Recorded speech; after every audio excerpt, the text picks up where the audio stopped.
رضی اللہ تعالی عنہ قال قال رسول اللہ صلی اللہ علیہ وسلم۔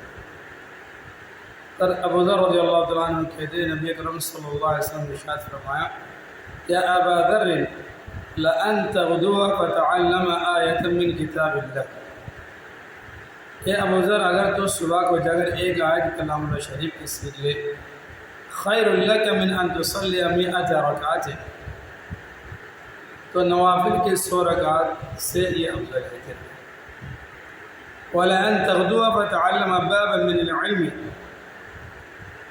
اور اگر ایک باب علم کا سیکھ لے، عُمِلَ بِهِ أَوْ لَمْ يُعْمَلْ بِهِ، خواہ اس وقت معمل بھی ہو یا معمل بھی نہ ہو، خَيْرٌ مِّنْ أَن تُصَلِّيَ 1000 رکعات، تو 1000 رکعات نفل پڑھنے سے یہ تیرے لیے بہتر ہے۔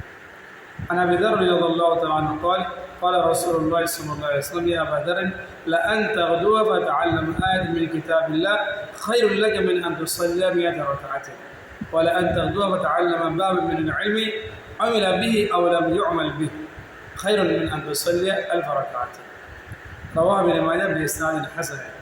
بہت سے احادیث اس مضمون میں وارد ہے کہ علم کا سلسلہ عبادت سے افضل ہے۔ فضائل علم میں جس قدر روایات وارد ہوئی ان کی احاطہ بالخصوص اس مختصر رسالے میں دشوار ہے۔